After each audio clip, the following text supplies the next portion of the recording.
लीजिए प्रस्तुत है डॉक्टर लक्ष्मण यादव की लिखी डायरी प्रोफेसर की डायरी का भाग 13। शीर्षक है क्लासरूम में झपकी। घटना है अक्टूबर 2013 की। यहाँ ये समझ लीजिए कि इस पुस्तक का एक अंतराल शुरू है, मध्यांतर के बाद ये शुरू है।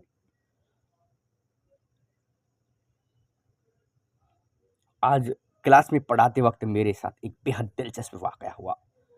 मैं पढ़ा रहा था कि मध्यकालीनता और आधुनिकता में बुनियादी फ़र्क क्या है, कैसे दुनिया का इतिहास मध्यकालीनता से लड़ते हुए आधुनिकता को चुनता है, इसका असर हिंदी के आधुनिक काल पर पड़ता है, किन सामाजिक, सांस्कृतिक, राजनीतिक व आर्थिक परिवर्तनों के साथ यह बदलता चला गया। इस विषय में मेरी गहरी रुचि है। मैं साहित्य इतिहास की हर क्लास में इसे बहुत मन से पढ़ाता हूँ। सामने व्हाइट बोर्ड पर तुलना करते हुए लिख रहा था। मध्यकालीनता के दो लक्षण दिखते हैं, आस्था और विश्वास। वहीं आधुनिकता के बुनियादी लक्षण है तर्क व विवेक। तभी मेरी नज़र तिरछी बेंच के कोने पर गई। देखता तो पीछे मोहित झपकियां लेने लगा। उसे पहले भी मैं कई बार टोक चुका था। मैं उसके करीब ही रह गया और धीरे से सर पर हाथ रखा। वह अक्का बक्का कर उठ बैठा, झेंप गया। मैंने कहा कि क्लास के बाद मुझे मिलना। क्लास के बाद वह मिलने आया और बहुत सहमते हुए बोला, सॉरी सर, अब ऐसी गलती नहीं होगी। मैं जानबूझकर नहीं सोता। असल में मुझे रात में सोने का मौका ही नहीं मिलता। क्या कोई खास वजह है जो सो नहीं पाते? जी सर, मेरे पापा बीमार रहते हैं, माँ दूसरों घरों में झाड़ू पोछा करती है, मैं सबसे बड़ा हूँ, इसीलिए अपनी पढ़ाई और अपने भाई बहन की पढ़ाई का सारा खर्चे मुझे उठाना पड़ता है। कॉलेज से जाने के बाद मैं पिज्ज़ा डिलीवरी का काम करता हूँ। शाम 4 बजे से 12 बजे तक, उसके बाद आकर शाम 4 बजे उठकर न्यूज़ पेपर डालता हूँ, इसलिए नींद पूरी नहीं होती। पढ़ना चाहता हूँ, इसलिए रोज़ कॉलेज आता हूँ। मुझे मेरे बड़े पिताजी की पढ़ाई के संघर्षों का किस्सा याद आने लगा। एक बार मैं इलाहाबाद से गर्मियों की छुट्टियों पर गया था। उस बार बीए सेकेंड ईयर में मेरे कुछ नंबर कम आए थे। तभी थोड़ी देर समझाने के बाद बड़े पिताजी ने अपना किस्सा सुनाया। 6वीं में पढ़ता था जब घर का बंटवारा हो गया। खेत नाम मात्र का था जिसमें सबका पेट नहीं भरता था। बटाई पर खेत लेकर जोता बोया, बोर में ही बैल नाथ कर खेत जोतने लग जाता। तब तक लोग जागते, मैं लौट आता, फिर टाइपिंग सीखने जाता, उसके बाद पढ़ने। साइकिल में इतने पंचर थे कि बनाने वाला झिक उठता। इंटर पास हो गया, आगे पढ़ना चाहता था। अपनी माँ से बोला कि 60 रुपये की फीस है। माँ के पास 20 रुपये थे। 20 रुपये किसी से उधार लिए, अंत में 20 रुपये नहीं जुटा पाई। मात्र 20 रुपये के चलते मेरा बीए एडमिशन नहीं हो सका।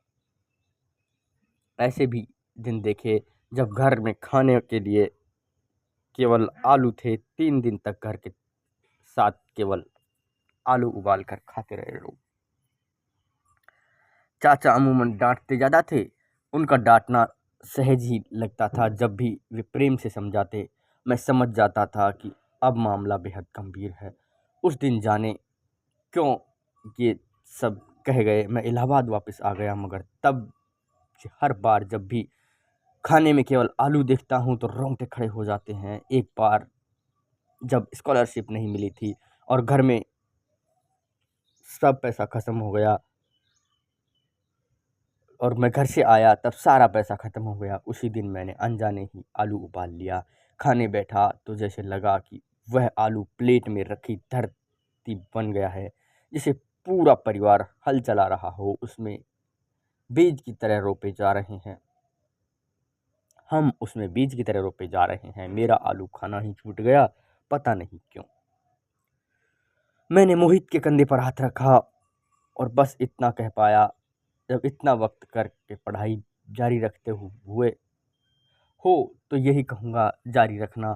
यह मेहनत कभी ज़ाया नहीं होगी। कामयाबी के रूप कुछ भी हो सकता है, मगर मेहनत, ईमानदारी कभी नाकाम नहीं होती। जाने मुझे मोहित की आंखों में एक चमक सी दिखी। मैंने उसे दूर जाते देखा। अगली कक्षाओं में वह अब सोया नहीं, या जिस दिन सोया उस दिन आया नहीं, मगर वह नियमित ही रहा। मोहित के सोने में मुझे धीरे धीरे एक ईमानदारी कोशिश नज़र आने लगी। 5 साल बाद वह एक दिन नॉर्थ कैंपस मिलने आया। उसके साथ उसकी माँ भी थी। सेंट्रल लाइब्रेरी दिखाते हुए बोल रहा था, अम्मा, हमारा मंदिर, मस्जिद, गुरुद्वारा, चर्च, यही सब है। इसी ने हमें सब कुछ दिया है। उसकी माँ, एक सामान्य ग्रामीण महिला, सेंट्रल लाइब्रेरी की तरफ हाथ जोड़कर ऐसे खड़ी थी जैसे किसी मंदिर के सामने खड़ी हो। मोहित मिला तो मिठाई देते हुए बोला, अगर उस दिन आपने डांट दिया होता तो मैं क्लास नहीं आता। आज मेरा पीएचडी में एडमिशन हो गया है। मोहित की माँ बोली, धन्यवाद प्रोफेसर साहब। साहब, हमारा समाज हर पेशे को साहब का तगमा नहीं देता। मोची साहब, दर्जी साहब, नाई साहब, धोबी साहब, तेली साहब, जुअलाहा साहब, मेहतर साहब, चरवाहा जी, मजदूर साहब, किसान हुजूर, कभी नहीं सुना होगा। ये साहबी हर मेहनत कश पेशे के हिस्से कहाँ। कलम किताब को करनी, बुंगले कुदाल फावड़े से बड़ा मानना है। हमारा समाज इसीलिए निकम्मे भी कलम किताब के नाम पर इज्जत पाते हैं, जब मेहनत कश आम आवाम अक्सर उतनी ही इज्जत नहीं पाते जितनी हकदार उनकी मेहनत होती है। तो ये था प्रोफेसर की डायरी का भाग 13, जिसके लेखक थे डॉक्टर लक्ष्मण यादव।